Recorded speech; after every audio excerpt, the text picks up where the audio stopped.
Welcome to Health CZO. Formulation and Manufacturing of Liquid Dosage Form. ऐसी अद्वियात जो कि माया हालत में पाई जाती हैं, इनको बनाने के लिए किन अज्जा की ज़रूरत होती है और इनको बनाने का मुकम्मल तरीक़ाकार क्या है, ये सारी डिटेल इसी लेक्चर में जानने की कोशिश करेंगे। लेकिन इससे पहले आपसे गुजारिश है कि अगर आप चैनल पर न्यू हैं तो जल्दी से चैनल को सब्सक्राइब कर लें ताकि आने वाले तमाम लेक्चर्स आपको टाइम पर मिल सके। What is the formulation and manufacturing of liquid doses form? ऐसी अद्वियात जो कि माया शक्ल में पाई जाती हैं, इनको बनाने के लिए किन अज्जा की ज़रूरत होती है और ये कैसे बनाई जाती हैं, ये सारी डिटेल जानने के लिए पहले स्लाइड को रीड कर लेते हैं। A liquid dosage form is the liquid form of a dose of a chemical compound used as a drug or medication intended for administration or consumption. ऐसी अद्वियात की शक्ल जो कि माया शक्ल में पाई जाती हैं, इनके अंदर जो कीमियाई मरकबात का इस्तेमाल किया जाता है, ये कीमियाई मरकबात भी बतौर ड्रग या फिर मेडिकेशन ये भी माया हालत में ही इस्तेमाल किए जाते हैं। इस बात का मतलब ये है कि ऐसी अद्वियात जो कि लिक्विड फॉर्म के अंदर मौजूद हैं, इनके अंदर जो हमने कीमियाई मरकब इस्तेमाल किया है जो कि अद्वियात को बनाने के लिए इंतहाई ज़रूरी होता है, ये कीमियाई मरकब भी हमारे पास माया शक्ल में ही पाया जाता है और इस कीमियाई मरकब को बतौर ड्रग या फिर मेडिकेशन के तौर पर इस्तेमाल किया जाता है। और ऐसी जो अद्वियात होती हैं जो कि माया शक्ल में पाई जाती हैं, इनको बाआसानी इंसानी जिस्म में दाखिल किया जा सकता है और दाखिल करने के बाद ये बड़ी ही आसानी के साथ इंसानी जिस्म में जज़ब होने की सलाहियत भी रखती हैं।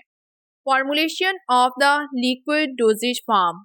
ऐसी अद्वियात जो कि माया शक्ल में पाई जाती हैं और ऐसी अद्वियात को बनाने के लिए किन अज्जा की ज़रूरत होती है, ये हम इस स्लाइड में जानने की कोशिश करते हैं।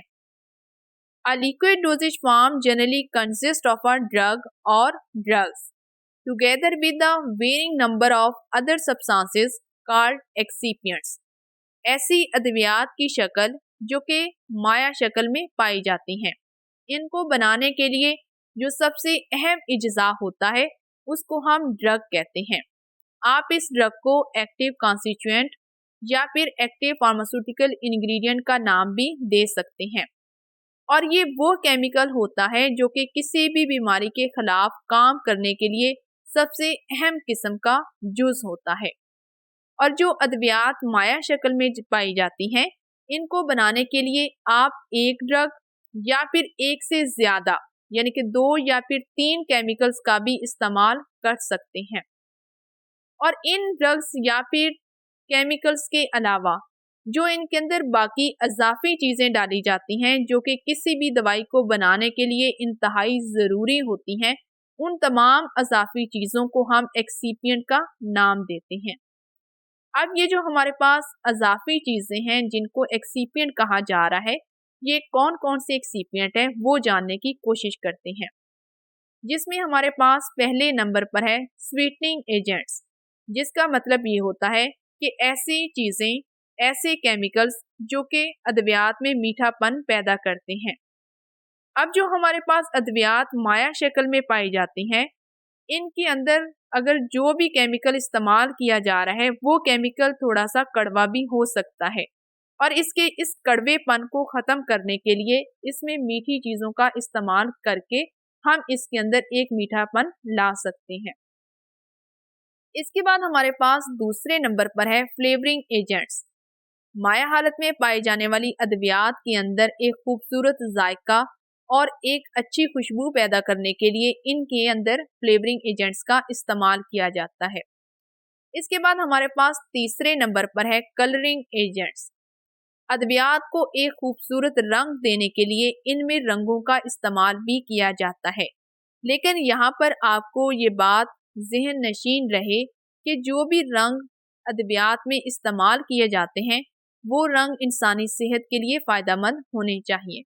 इसके बाद हमारे पास चौथे नंबर पर है viscosity controls.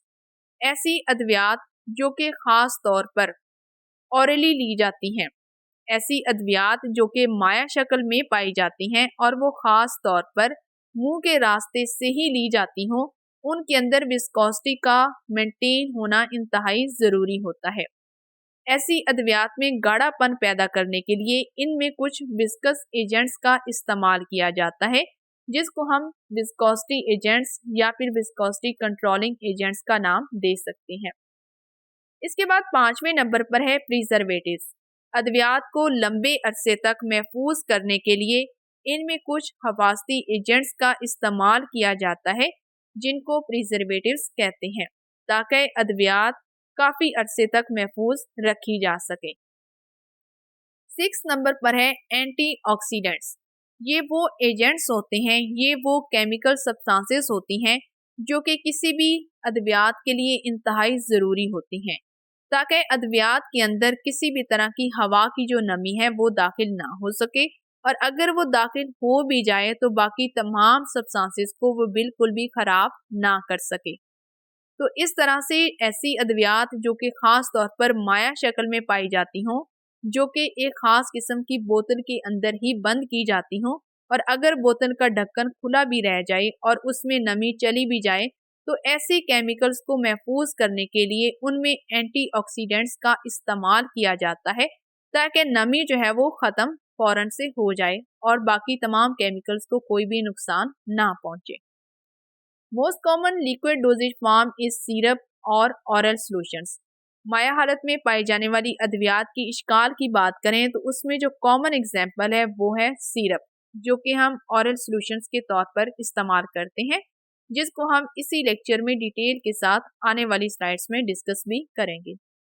We will discuss the manufacturing of syrup और ऑरल सॉल्यूशंस।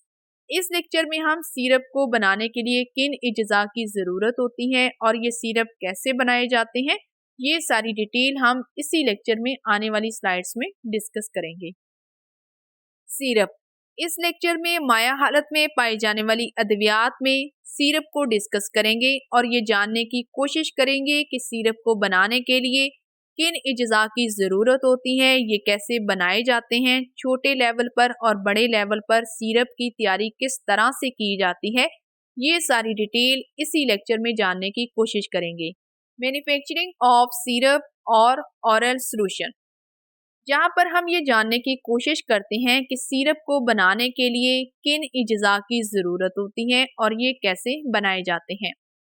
लेकिन इससे पहले ये बात आपको वाज़िया कर दी जाए कि जो सिरप है ये अद्वियात की एक ऐसी शक्ल है जो कि एक ऑरल सॉल्यूशन है, यानी कि ये मुंह के रास्ते से ली जाने वाली अद्वियात है। तो अब हम मज़ीद जानने के लिए स्लाइड को रीड कर लेते हैं। Syrups are the concentrated aqueous preparations of the sugar or sugar substitute with or without flavoring agents and medicinal agents. Syrup, जैसा कि आपको नाम से ही पता चल रहा है कि ये हमारे पास माया हालत में पाए जाने वाली अद्वियात की एक शक्ल है, और इसके अलावा ये हमारे पास एक एक्वस प्रिपरेशन है, जिसका मतलब ये होता है कि ये ऐसी अद्वियात हैं जिनमें हम पानी का ख़ास तौर पर इस्तेमाल कर रहे हैं, और ये काफ़ी ज़्यादा कंसनट्रेटेड यानी कि गहरी किस्म की अद्वियात होती हैं। और सिरप को बनाने के लिए इनमें जो सबसे अहम अज्जा है वो है शुगर, या फिर कोई भी ऐसी चीज़ जो कि चीनी की तरह यानी कि शुगर की तरह मीठा जायका रखती हो, उसका भी इस्तेमाल कर सकते हैं। बिल्कुल सादा सी बात है कि सिरप को बनाने के लिए या तो आप चीनी ले लें, जो कि आम तौर पर जिसको हम घर के अंदर टेबल शुगर कहते हैं, वो चीनी ले लें, या फिर उस जैसी कोई मीठी जायके वाली चीज़ जो कि बतौर चीनी इस्तेमाल की जा सकती हो, उसको भी आप सिरप में इस्तेमाल कर सकते हैं। तो यहाँ पर मैंने अभी आपको दो जूस बता दिए हैं, एक हमारे पास पानी है और दूसरा हमारे पास चीनी है। अब इन दोनों जूस के अलावा आप और भी बहुत सारी चीज़ों का इस्तेमाल कर सकते हैं, जैसे कि फ्लेवरिंग एजेंट्स। अपने सिरप के अंदर एक अच्छा जायका पैदा करने के लिए आप इनमें फ्लेवरिंग एजेंट्स का भी इस्तेमाल कर सकते हैं, और अगर आप सिरप को किसी खास मकसद, किसी बीमारी के लिए बना रहे हैं, तो आप इनमें मेडिसिनल एजेंट्स यानी कि किसी दवाई का, किसी केमिकल का भी इस्तेमाल कर सकते हैं। Most syrup contain the following components in addition to medicinal agent and water. अगर हम आम तौर पर सिरप की बात करें कि सिरप को बनाने के लिए हमें किन खास किस्म के केमिकल्स की ज़रूरत होती है, तो इसमें मैं आपको सबसे पहले ये बात वाज़िया कर दूं कि सिरप को बनाने के लिए जो हमें सबसे अहम जो सबसे अहम केमिकल या फिर अहम चीज़ की ज़रूरत होती है, वो है हमारे पास शुगर। और इसके अलावा जो दूसरी अहम चीज़ है वो है वाटर। यानी कि जब आप पानी और चीनी को मिक्स करते हैं और इनको वहाँ मिक्स करने से जो चीज़ बनती है, इसी को हम सिरप कहते हैं। अब इन दोनों चीज़ों के साथ अब आप जो भी अज़ाफ़ी चीज़ डालेंगे, वो अज़ाफ़ी चीज़ किसी खास मकसद के लिए सिरप में इस्तेमाल की जाएगी। आप इसमें मेडिसिनल एजेंट यानी कि किसी भी दवाई के केमिकल का इस्तेमाल करके आप सिरप को एक मेडिसिनल सिरप का नाम दे सकते हैं। अब हम ये जानने की कोशिश करते हैं कि चीनी और पानी का जो शरबत हमने बनाया है, इस शरबत में हम और कौन सी चीज़ों का इस्तेमाल कर सकते हैं। तो इसमें हमारे पास पहले नंबर पर है शुगर, यूजली सक्रोज और sugar substitute used to provide sweetness and viscosity. अगर आप पहले किसी एक शुगर का इस्तेमाल कर रहे हैं और वो शुगर आप एक खास मकसद के लिए इस्तेमाल कर रहे हैं और इसके साथ अगर आप किसी और चीनी का बतौर स्वीटनिंग एजेंट या फिर बतौर विस्कोसिटी एजेंट इस्तेमाल करना चाह रहे हैं, तो आप इसके अंदर यानी कि 2 चीनी का इस्तेमाल कर सकते हैं। एक आपने यहाँ वाली चीनी ले ली और दूसरी आपने ये वाली शुगर का इस्तेमाल कर दिया। या ये भी हो सकता है कि आप एक ही शुगर ले लें और उसको पानी के साथ मिक्स कर दें और उसकी क्वांटिटी जब आप ज़्यादा करेंगे तो वो काफ़ी ज़्यादा हमारे पास गहरी हो जाएगी। अब इस चीनी और पानी जैसे शरबत के अंदर जो भी हम अज़ाफ़ी चीज़ डालेंगे, जिसमें हमारे पास प्रिजर्वेटिव यानी कि सिरप को महफूज करने के लिए, लंबे अरसे तक महफूज करने के लिए जिन एजेंट्स का इस्तेमाल करेंगे उनको प्रिजर्वेटिव कहेंगे। इसके अलावा फ्लेवरिंग एजेंट्स यानी कि सिरप के जायके को बढ़ाने के लिए उसमें अच्छे फ्लेवर्स का इस्तेमाल भी कर सकते हैं। चौथे नंबर पर है कि सिरप को एक खूबसूरत रंग देने के लिए उनमें रंगों का इस्तेमाल भी किया जा सकता है। तो ये जो हमारे पास 2, 3 और 4 यानी कि ये वाली जो जितनी भी चीज़ें हैं, ये सब हमारे पास एक्सीपिएंट है। इनको हम बतौर एक्सीपिएंट इस्तेमाल करेंगे। तो यहाँ पर एक बार फिर से थोड़ा सा रिवाइज कर लेते हैं कि सबसे पहले आपने चीनी और पानी लेना है और दोनों को आपने मिक्स कर देना है, तो ये हमारे पास एक सिरप बन जाएगा और इस सिरप को हम सिंपल सिरप का नाम देंगे। अब आप इस सिंपल सिरप के अंदर जब आप फ्लेवरिंग एजेंट डाल देंगे, तो अब हम इसको फ्लेवर्ड सिरप का नाम देंगे और जब आप इसके अंदर किसी भी मेडिसिनल एजेंट का इस्तेमाल कर देंगे, तो हम फिर इसको मेडिकेटेड सिरप का नाम देंगे।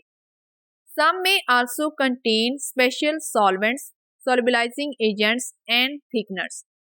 बाज़ औक़ात ऐसा होता है कि हम इन सिरप्स को बनाने के लिए मज़ीद भी कुछ और अज्जा का इस्तेमाल कर सकते हैं, जिनमें हमारे पास सॉल्वेंट्स हैं, यानी कि एक तो आप पानी का इस्तेमाल कर रहे हैं, इसके अलावा भी अगर आपको किसी और सॉल्वेंट का इस्तेमाल करना है तो वो भी आप कर सकते हैं।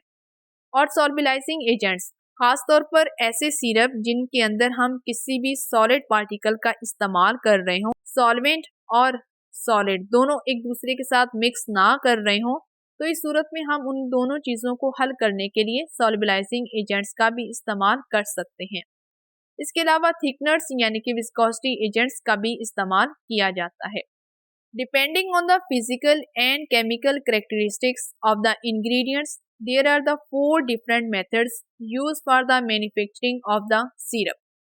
सिरप्स बहुत सारे तरीक़ेकार से बनाए जा सकते हैं, चंद एक का जिक्र हम यहाँ पर भी करेंगे। लेकिन सिरप को बनाने के लिए जो मुख्तलिफ किस्म के तरीक़ेकार होते हैं, ये डिपेंड करते हैं कि सिरप के अंदर कौन से इंग्रेडिएंट्स का इस्तेमाल किया जा रहा है। यानी कि जो हमारे पास सिरप में इस्तेमाल किए जाने वाले इंग्रेडिएंट्स हैं, उनकी फिजिकल और केमिकल खुसूसियात को देखते हुए ही हम सिरप को बनाने का तरीक़ाकार देखते हैं कि अब हम इन केमिकल्स की मदद से किस तरह से कौन सा तरीका फॉलो कर सकते हैं और कैसे हम सिरप को बना सकते हैं। तो हमारे पास पहले नंबर पर है सॉल्यूशन विद हीट और हॉट मेथड, दूसरे नंबर पर है एजिटेशन विदाउट हीटिंग, तीसरे नंबर पर है addition of sucrose to a medicated liquid और टू अ फ्लेवर्ड लिक्विड, और चौथे नंबर पर है परकुलेशन। सिरप को बनाने का पहला मेथड है सॉल्यूशन विद हीट और हॉट मेथड। जैसा कि नाम से ही पता चल रहा है कि ये हमारे पास सिरप को बनाने का ऐसा तरीक़ाकार है जिसमें हम आग का इस्तेमाल करेंगे और ऐसे इज्जा जो कि आग को बर्दाश्त करने की सलाहियत रखते हों, उन इज्जा का हम इस तरीक़ाकार में इस्तेमाल भी करेंगे, जिस वजह से इस तरीक़ाकार को हॉट मेथड का नाम दिया जाता है। इस तरीक़ाकार को आगे हम दो हिस्सों में तकसीम कर लेते हैं।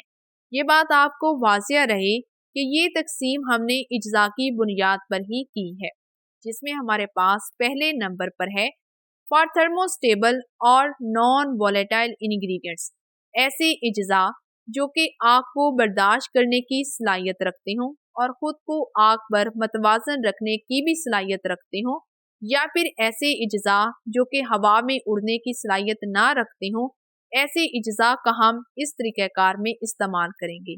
तो ऐसे इज्जा को इस्तेमाल करते हुए हम कैसे सिरप को बना सकते हैं, ये तमाम स्टेप्स जानने की कोशिश करते हैं, जिसमें हमारे पास पहले नंबर पर है sugar is generally added to the purified water. सबसे पहले आपने एक बीकर लेना है, इस बीकर के अंदर आपने पानी को डालना है। ये बात आपको वाज़िया रहे कि आपने खालिस पानी का इस्तेमाल करना है। अब इस खालिस पानी के अंदर आप जो सबसे पहले चीज़ डालेंगे वो है हमारे पास शुगर यानी कि चीनी। सबसे पहले आप इसको रूम टेम्परेचर पर हल करने की कोशिश करेंगे। आप हत्ता कि इसको तब तक हल करेंगे जब तक आपकी चीनी हल होने की सलाहियत रखेगी। लेकिन अगर चीनी के कुछ दाने पानी के अंदर हल ना हो तो उसके बाद हम बढ़ते हैं दूसरे स्टेप पर। Heat is applied until the sugar is dissolve. अब आप इस बीकर को आग पर रखेंगे और इसको गर्म करना शुरू कर देंगे, और इस अमल के दौरान आपने मसलसल इसमें चम्मच भी चलाते रहना है, और इस प्रोसेस में आपकी चीनी मुकम्मल तौर पर पानी में हल पजीर हो जानी चाहिए। इसके बाद हमारे पास तीसरा स्टेप है then other heat stable components are added to the hot syrup. ये जो आपने पानी और चीनी का सिरप बनाया है यानी कि शरबत बनाया है, अब इस शरबत के अंदर आप मज़ीद वो तमाम इज्जा इसमें डालेंगे जो कि खुद को आग पर स्टेबल रखने की सलाहियत रखते हों। तो इस तरह से अब इसके अंदर तीन चीज़ें शामिल हो चुकी हैं। पहले नंबर पर पानी, फिर उसके बाद चीनी और वो केमिकल्स जो कि खुद को हीट स्टेबल रखते हों। इसके बाद हमारे पास चौथा स्टेप होगा the mixture is allowed to cool and dissolve. जब आपके ये तीनों इज्जा अच्छे से हल पजीर हो जाएं तो अब आप इसके नीचे से आग को हटा देंगे, और आग को हटाने के बाद आप इसको ठंडा होने के लिए रख देंगे। जहाँ पर आपको फिर से एक बात याद रहे कि आपने मसलसल इसके अंदर चम्मच को चलाते रहना है ताकि तमाम इज्जा अच्छे से एक दूसरे के अंदर हल पजीर होते रहें। इसके बाद बढ़ते हैं पांचवें स्टेप पर। Then other heat stable components are added to the hot syrup. जैसा कि मैंने अभी आपको ये बात बताई कि आपने इस सिरप को आग से हटा लिया है और मसलसल आप इसमें चम्मच को चलाते जा रहे हैं ताकि जो आपके इज्जा हैं वो भी अच्छे से हल पजीर होते रहें और साथ साथ आपका जो सिरप है वो भी ठंडा होता जाए। इस अमल के दौरान अब आप बाकी के जितने भी इज्जा हैं जिनको हम एक्सिपिएंट का नाम देते हैं, उन तमाम एक्सिपिएंट को अब आप यहाँ पर हल करते जाएंगे, डालते जाएंगे और उनको हल भी करते जाएंगे। इसके बाद हमारे पास 6 नंबर पर है the mixture is allowed to cool and the volume is adjusted by addition of a water. जब आपके तमाम इज्जा अच्छे से हल पजीर हो जाएं तो अब आप इस मिक्सचर को ठंडा होने के लिए रख दें। जब आपका ये सिरप अच्छे से ठंडा हो जाए और आपको मज़ीद इसमें पानी को डालने की ज़रूरत हो तो इस सूरत में आप इसमें मज़ीद पानी डाल सकते हैं ताकि इसके हुजम को मुकम्मल किया जा सके और ज़रूरत के मुताबिक इसका इस्तेमाल भी किया जा सके। दूसरे नंबर पर है फॉर थर्मोलिबाइल और volatile ingredients the method is as follows. ऐसे इज्जा जो कि आग या फिर गर्मी को बर्दाश्त करने की सलाहियत ना रखते हों या फिर ऐसे इज्जा जो कि हवा में उड़ने की सलाहियत रखते हों, और ऐसे इज्जा के लिए हम ये वाला तरीक़ेकार इस्तेमाल कर सकते हैं, जिसमें हमारे पास पहला स्टेप है the sugar is added in water and dissolve by heating the mixture. सबसे पहले आपने एक बीकर ले लेना है, इस बीकर में आपने प्यूरिफाइड वाटर को डाल देना है। इसके बाद इसमें हम डाल देंगे चीनी को। सबसे पहले तो आपने पानी और चीनी को रूम टेम्परेचर पर ही अच्छे से हल पजीर करना है, लेकिन अगर ये दोनों एक दूसरे में अच्छे से हल ना हो तो इस सूरत में आप इसको आग पर रख कर भी अच्छे से गर्म करके इसको हल कर सकते हैं। यानी कि आपकी पानी और चीनी अच्छे से मिक्स होनी चाहिए, चाहे ये रूम टेम्परेचर पर मिक्स हो या फिर आग के ऊपर रख के अच्छे से ये मिक्स हो। इसके बाद चलते हैं दूसरे स्टेप पर। The mixture is allowed to cool rapidly at room temperature. जब आपकी पानी और चीनी अच्छे से मिक्स हो जाए, चाहे वो आग पर मिक्स हो या फिर रूम टेम्परेचर पर, तो अब आपने क्या करना है कि इस मिक्सर को अच्छे से ठंडा कर लेना है। ये आपको बात अच्छे से याद रहे कि आपका मिक्सर अच्छी तरह से ठंडा होना चाहिए। इसके बाद तीसरा स्टेप है द वोलेटाइल और thermolabile ingredients are then added to the cool syrup. जब आपका ये सिरप अच्छे से ठंडा हो जाए, इसके बाद आपने इसमें तमाम वो इंग्रेडिएंट्स डाल देने हैं जो कि थर्मोलिबाइल इंग्रेडिएंट्स हैं, यानी कि वो अज्जा जो कि आग या गर्मी को बर्दाश्त करने की सलाहियत ना रखते हो। इन तमाम अज्जा को आपने ठंडे शरबत के अंदर डाल देना है और उनको अच्छे से मिक्स कर लेना है। जब आप इन तमाम अज्जा को अच्छे से मिक्स कर लेंगे तो आपका एक सिरप तैयार हो जाएगा। सिरप को बनाने का दूसरा मेथड है agitation, means to shake without heating. जैसा कि नाम से ही पता चल रहा है कि ये हमारे पास सिरप को बनाने का एक ऐसा तरीक़ाकार है जिसमें हम आग का हरगिज़ इस्तेमाल नहीं करेंगे, बल्कि हम अपने तमाम अज्जा को अच्छी तरह से शेक यानी कि हिला के मिक्स करके सिरप को बनाएंगे। इस तरीक़ेकार को भी दो हिस्सों में तकसीम कर लेते हैं, यानी कि हम छोटे लेवल पर और बड़े लेवल पर इस तरीक़ेकार को इस्तेमाल करते हुए कैसे सिरप को बना सकते हैं। तो सबसे पहले हम ऑन स्मॉल स्केल यानी कि इस तरीक़ेकार को इस्तेमाल करते हुए छोटे लेवल पर कैसे सिरप को बना सकते हैं ये जानने की कोशिश करते हैं, और ये जानने के लिए पहले स्लाइड को रीड कर लेते हैं। Sucrose and other ingredients are added to the purified water in a container larger than the final volume of the syrup.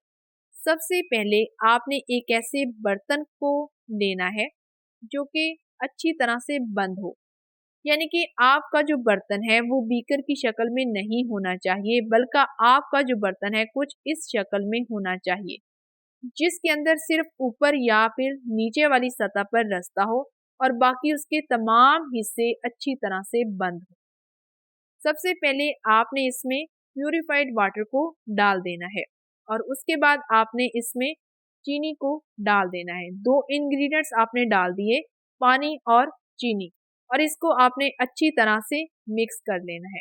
जब ये अच्छी तरह से एक दूसरे में मिक्स हो जाएं तो इसके अंदर आप बाकी वो अज्जा जो कि बतौर एक्सीपिएंट इस्तेमाल किए जा रहे हैं उनको भी अब आप इसके अंदर डाल देंगे। तो इन तमाम अज्जा को आपने अच्छी तरह से मिक्स कर लेना है। ये कैसे मिक्स होंगे? इनको मिक्स करने के लिए आप किसी मशीन का इस्तेमाल भी कर सकते हैं, यानी कि ये जो आपके पास कंटेनर है इसको किसी मशीन में अंदर रख दें जो मशीन हिलाने का काम करती हो, या फिर आप इसको मैनुअली अपनी हाथों की मदद से भी इसको शेक कर सकते हैं। यानी कि आपने तमाम इंग्रेडिएंट्स को कभी ऊपर वाली सतह पर और कभी नीचे वाली सतह पर अच्छी तरह से हिलाना है ताकि इंग्रेडिएंट्स अच्छी तरह से मिक्स हो जाएं। जब आपके तमाम इंग्रेडिएंट्स अच्छी तरह से हल पजीर हो जाएं तो इसके अंदर अब आप मज़ीद पानी को डाल के अपने शरबत का जो वॉल्यूम है उसको मेंटेन कर सकते हैं। द मिक्सचर इज एजिटेटेड, ये बात आपको याद रहे कि ये एक एजिटेशन प्रोसेस है जिसके अंदर आप तमाम इंग्रेडिएंट्स को स्टीरिंग करने की बजाय तमाम इंग्रेडिएंट्स को अच्छी तरह से हिला रहे हैं, और हिलाने के अमल से आपके तमाम इंग्रेडिएंट्स अच्छी तरह से मिक्स भी होने चाहिए। The process is time consuming but yields are more stable products. ये जो हमारे पास एजिटेशन का तरीक़ाकार है ये काफ़ी ज़्यादा टाइम टेकिंग तरीक़ाकार है, क्योंकि इसमें आपको अगर मैनुअली हिलाना है तो भी आपको काफ़ी ज़्यादा टाइम लगेगा, लेकिन अगर आप किसी मशीन का इस्तेमाल कर रहे हैं तो भी आपको चीज़ों को हल करने में काफ़ी ज़्यादा टाइम लगेगा। लेकिन इस तरीक़ेकार से जो हमारा सिरप बनेगा वो काफ़ी ज़्यादा स्टेबल प्रोडक्ट होगी और वो काफ़ी ज़्यादा लंबे अरसे तक चलाया भी जा सकता है। अब हम ऑन लार्ज स्केल पर देख लेते हैं कि हम बड़े लेवल पर इस तरीक़ेकार को इस्तेमाल करते हुए कैसे सिरप को बना सकते हैं। ह्यूज ग्लास लाइंड और stainless steel tanks with mechanical stirring और agitators are employed in preparation. बड़े लेवल पर जाहिर सी बात है काफ़ी ज़्यादा क्वांटिटी में हम सिरप को बनाएंगे, इसलिए हमारे पास बड़े बर्तनों का होना भी इंतहाई ज़रूरी है। आप शीशे का बड़ा बर्तन भी ले सकते हैं या फिर स्टेनलेस स्टील का एक बड़ा सारा जार भी ले सकते हैं। इस जार के अंदर आपके पास मैकेनिकल स्टीलर्स का होना इंतहाई ज़रूरी है। चलिए हम इसको थोड़ा सा ड्रा करके जानने की कोशिश करते हैं कि हम किस तरह का बर्तन लेंगे। आप इसमें एक बड़ा सारा कंटेनर ले सकते हैं। इस कंटेनर के अंदर आपने एक मैकेनिकल स्टीलर को डाल देना है।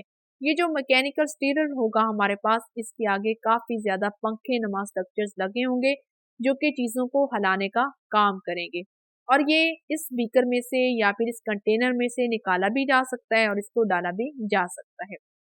इसके बाद हम क्या करेंगे, sometimes substances other than water are used.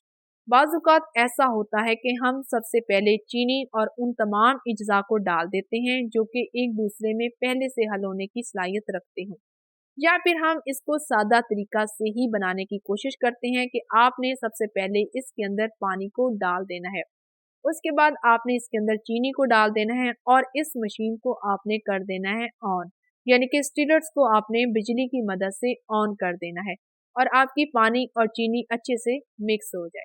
जब ये दोनों चीज़ें अच्छे से मिक्स हो जाएं तो अब आप इसके अंदर बाकी तमाम अज्जा जिसको हम एक्सीपिएंट का नाम देते हैं, उन एक्सीपिएंट को भी डाल के अच्छी तरह से स्टीरिंग कर लें और आपकी एक अच्छा वाला सिरप तैयार हो जाएगा। In this preparation, the water-soluble ingredients are first mixed in a small amounts of water before adding to the dead substances। ये बात मैंने आपको पहले ही बता दी है कि इस तरीक़ेकार में आप चीनी और बाकी तमाम अज्जा को पहले भी डाल सकते हैं और पानी को आप बाद में भी डाल सकते हैं, या आप पानी को और चीनी को पहले मिक्स कर लें और बाकी अज्जा को आप इसमें बाद में डाल के अच्छी तरह से मिक्स कर लें। जब आपके तमाम अज्जा अच्छे से मिक्स हो जाएं तो उसके बाद आपने इस मैकेनिकल स्टीलर को यहाँ से हटा देना है, और उसके बाद जो भी आपका यहाँ पर सिरप तैयार होगा इसमें मज़ीद आप पानी डाल के उसके वॉल्यूम को मेंटेन करके सिरप आपका तैयार हो जाएगा। सिरप को बनाने का तीसरा मेथड है addition of a sucrose to a medicated liquid और अ फ्लेवर्ड लिक्विड।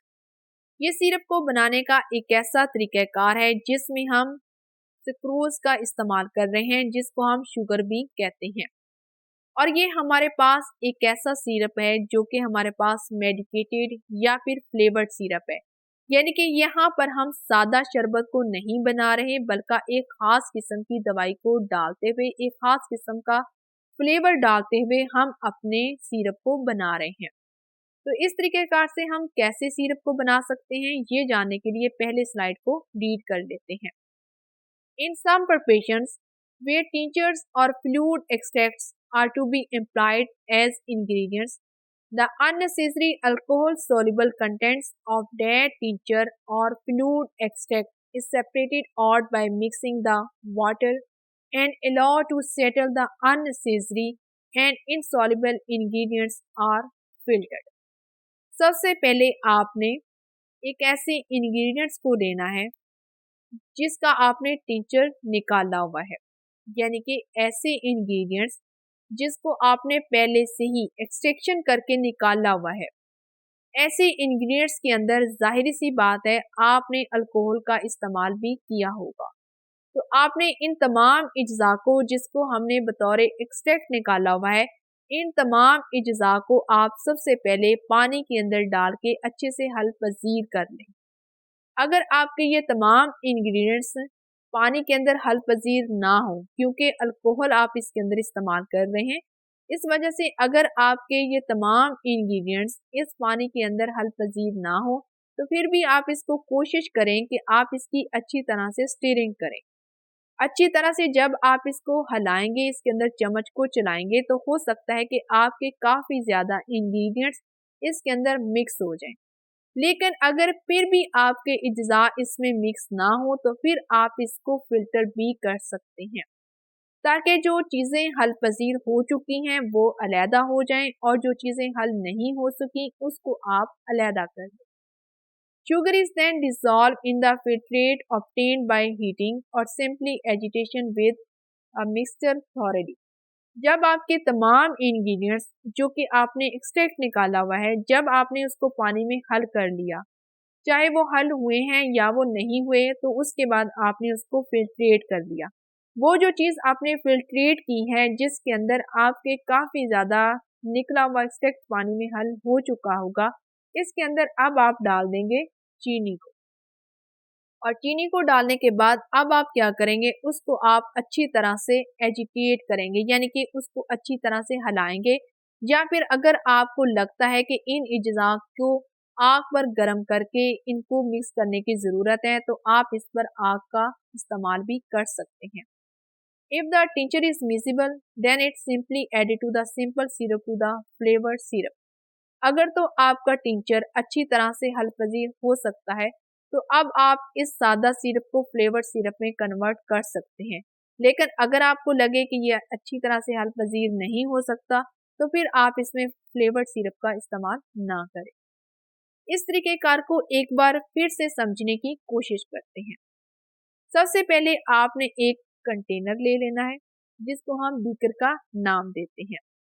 इस बीकर के अंदर आपने सबसे पहले क्या चीज़ डालनी है, फ्लूइड एक्सट्रैक्ट या फिर टिंचर, यानी कि वो अज्जा जिनका आपने एक्सट्रैक्ट निकाला हुआ है, वो आपने सबसे पहले इसके अंदर डाल देने हैं। इसके बाद इसमें डालेंगे आप पानी को। पानी और एक्सट्रैक्ट को आप अच्छी तरह से मिक्स करेंगे, तो जाहिर सी बात है ये चीज़ें एक दूसरे में मिक्स नहीं होंगी, इसलिए हम इसको अच्छी तरह से हिलाएंगे, इसमें चम्मच को चलाएंगे कि वो हल हो जाएं। जब ये कुछ हद तक एक दूसरे में हल हो जाएंगी, तो इसके बाद हम इसको फिल्ट्रेट कर लेंगे, यानी कि अब हम इसको किसी भी फिल्टर पेपर की मदद से इसको फिल्ट्रेट कर लेंगे। और वो चीज़ जो कि हमारे पास फिल्ट्रेट होके आई है, इस फिल्ट्रेट के अंदर अब हम डाल देंगे चीनी को, और उसके बाद इसको भी अच्छी तरह से हम हल करने की कोशिश करेंगे। अब ये जो हमारे पास मिक्सचर आया है, इसके ऊपर हम अब आग जला सकते हैं। आग की मदद से इसको हमने अच्छी तरह से मिक्स कर लेना है। हम इसको जब अच्छी तरह से मिक्स कर लेंगे, तो अब ये हमारे पास एक सिरप तैयार हो चुका है। जब ये सिरप तैयार हो जाएगा, तो अब आप इस सादा सिरप को फ्लेवर्ड सिरप के अंदर तब्दील कर सकते हैं। तब कर सकते हैं जब आपका टिंचर, यानी कि जो आपके पास फ्लूइड एक्सट्रैक्ट है, जब वो इसके अंदर अच्छी तरह से हल पजीर होगा, तो ही इस सूरत में आप इस सिंपल सिरप को फ्लेवर्ड सिरप में कन्वर्ट कर सकते हैं। लेकिन अगर ये इसमें हल पजीर नहीं होगा, तो फिर आप इस सूरत में इसमें किसी और चीज़ का इस्तेमाल नहीं कर सकते। सिरप को बनाने का आखिरी तरीक़ाकार है percolation. In this method, an extract is percolated out by medicinal components of the drug source and added to the syrup, और sucrose में भी percolated to prepare the syrup। ये हमारे पास एक ऐसा तरीक़ाकार है जिसमें हम अपने मेडिसिनल कंपोनेंट्स को सबसे पहले परकुलेशन के तरीक़ाकार से एक्सट्रैक्ट करेंगे। जब आपके पास एक अच्छा एक्सट्रैक्शन निकल आएगा, चाहे वो एक्सट्रैक्शन आपने सक्रोज यानी कि चीनी की ही क्यों ना की हो, इसको आपने सिरप के अंदर हल करना है। तो चलिए इसको एक तस्वीर की मदद से समझने की कोशिश करते हैं। सबसे पहले आपने एक बीकर ले लेना है, इस बीकर के अंदर आपने क्या करना है, आपने सबसे पहले परकुलेशन करनी है, यानी कि इसके अंदर आपने अपने मेडिसिनल एजेंट को एक्सट्रैक्ट करना है। एक्सट्रैक्ट कैसे करना है, आपने परकुलेशन के तरीक़ेकार से ही एक्सट्रैक्ट करना है। और ये परकुलेशन का तरीक़ाकार आप पहले ही फार्माकोग्नोसी के अंदर बड़ी डिटेल के साथ स्टडी कर चुके हैं। अगर किसी स्टूडेंट को परकुलेशन की मदद से एक्सट्रैक्शन निकालनी नहीं आती तो आप फार्माकोग्नोसी वाली प्लेलिस्ट में जाके चेक कर सकते हैं। आपने किसी भी क्रूड ड्रग की परकुलेशन की मदद से एक्सट्रैक्शन कर लेनी है और उसको आपने इस बीकर ए के अंदर महफूज कर लेना है। और दूसरा आपने तैयार कर लेना है अपना सादा सिरप, जिसके अंदर आपने चीनी और पानी का इस्तेमाल किया है।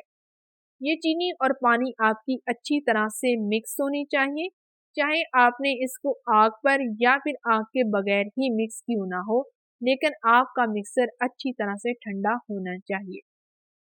जब आपके पास एक तरफ एक्सट्रैक्ट और दूसरी तरफ आपके पास सादा सिरप है, तो अब आप क्या करेंगे, इन दोनों को अच्छी तरह से एक दूसरे में मिक्स कर देंगे। तो इसके लिए हम चलते हैं तीसरे बीकर की तरफ, जिसके अंदर आप बीकर ए और बीकर बी दोनों को इसके अंदर डाल देंगे और डालने के बाद आप फिर से इन दोनों को अच्छी तरह से मिक्स करेंगे, हत्ता कि आपके तमाम अज्जा इसमें अच्छी तरह से मिक्स होने चाहिए। जब आपके तमाम अज्जा इसमें अच्छी तरह से मिक्स हो जाएं, तो अब आप इसके अंदर मज़ीद किसी भी सॉल्वेंट को डाल के इसके वॉल्यूम को मेंटेन कर सकते हैं, या फिर आप इसको ऐसे ही बतौर सिरप इस्तेमाल कर सकते हैं। यहाँ पर हमारा सिरप का ये लेक्चर मुकम्मल हो गया है। उम्मीद है आपको सिरप के बनाने का ये तरीक़ाकार काफ़ी ज़्यादा अच्छा लगा होगा। अगर आपका कोई भी सवाल है तो आप कमेंट सेक्शन में पूछ सकते हैं। इसके अलावा आप हमसे हमारे फेसबुक पेज और इंस्टाग्राम पेज पर भी राब्ता कर सकते हैं।